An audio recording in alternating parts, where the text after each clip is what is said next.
elle prit le fruit et en mangea. Et elle en donna à son mari, qui était avec elle, et il en mangea. Aussitôt, leurs yeux s'ouvrirent et leur esprit devint mort. Ils virent qu'ils étaient nus. Alors ils cousurent des feuilles de figuier pour se couvrir. Alors ils entendirent la voix de l'Éternel, qui marchait dans le jardin vers le soir. Adam et sa femme se cachèrent, loin de la face de Dieu, au milieu des arbres du jardin, parce qu'ils se sont confiés dans leur propre raisonnement plutôt que la parole de Dieu. Ils sont morts spirituellement, et ils ont perdu la communion avec l'Éternel. Mais l'Éternel Dieu appela Adam et lui dit, « Où es-tu » Adam répondit, « J'ai entendu ta voix dans le jardin, et j'ai eu peur, parce que je suis nu et je me suis caché. » Et Dieu dit, « Qui t'a dit que tu es nu? As-tu mangé de l'arbre dont je t'avais défendu de manger ?» Adam répondit, « La femme que tu m'as donnée, elle m'a donné le fruit, et j'en ai mangé. » Et l'Éternel dit à la femme, « Qu'as-tu fait ?» Et la femme répondit, « Le serpent m'a séduit, et j'en ai mangé. » L'Éternel dit au serpent, « Puisque tu as fait cela, tu seras maudit d'entre tous les animaux. Tu marcheras sur ton ventre, et tu mangeras la poussière tous les jours de ta vie. Et je mettrai la haine entre toi et la femme, et sa descendance t'écrasera la tête. » Cette malédiction contre Satan est la première mention dans le livre de Dieu, qu'un jour il enverra un sauveur né d'une femme pour vaincre Satan. À la femme, Dieu dit, « J'augmenterai la souffrance, tu enfanteras avec douleur, et ton mari dominera sur toi. » Et à Adam, Dieu dit, « Parce que tu as écouté ta femme, et que tu as mangé de l'arbre défendu, le sol sera maudit. C'est à force de peine que tu en tireras ta nourriture tous les jours de ta vie. Il te produira des épines et des ronces, et c'est à la sueur de ton front que tu mangeras du pain, jusqu'à ce que tu retournes dans la terre. Je t'ai fait de la poussière, et tu retourneras en poussière. » Les feuilles de figuier qu'Adam et Ève avaient cousues ensemble ne couvriraient pas leur nudité. Alors Dieu fit des vêtements de peau d'animal pour les couvrir. Alors Dieu tua un animal innocent. Ainsi, par Adam, le péché et la mort sont entrés dans le monde. Cette méthode de couvrir la désobéissance des gens par la mort d'un innocent était le plan de Dieu. Même avant qu'il ait créé le monde, il savait que les gens allaient stupidement rejeter son autorité et qu'ils essayeraient d'être le Dieu de leur propre vie. Dieu appela ce rejet péché. Déjà, à cause de l'amour de Dieu pour chacun, il planifia d'envoyer un sauveur qui mourrait pour offrir le pardon pour tout le monde. Et l'Éternel chassa Adam et Ève du jardin d'Éden, et il plaça des anges appelés chérubins à l'est du jardin, qui agitaient une épée flamboyante pour garder l'accès de l'arbre de vie. Du moment où Adam pécha, tous les gens étaient destinés à mourir. Mais dans l'histoire de Dieu, il y a encore de l'espoir. Quand la femme d'Adam, Ève, conçut et enfanta un fils, elle dit, « J'ai reçu un homme de l'Éternel », et elle l'appela Caïn. Et elle enfanta encore un autre fils appelé Abel. Il choisit d'être berger, et Caïn devint un fermier.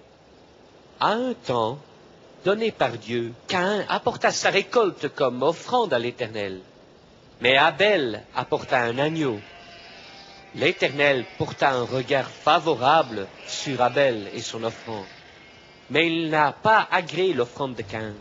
Caïn était furieux. Alors l'Éternel demanda, « Caïn, pourquoi es-tu si frustré et en colère ?» Et Dieu rappela à Caïn que la mort d'un animal était nécessaire comme sacrifice.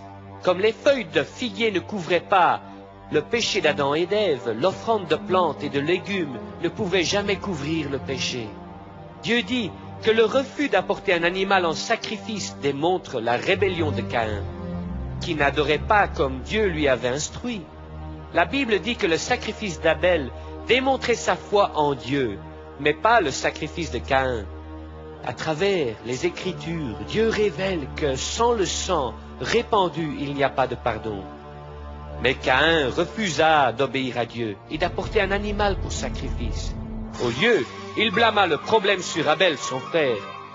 Et comme ils étaient dans les champs, Caïn se jeta sur son frère Abel et le tua. L'Éternel dit à Caïn, « Où est ton frère Abel ?»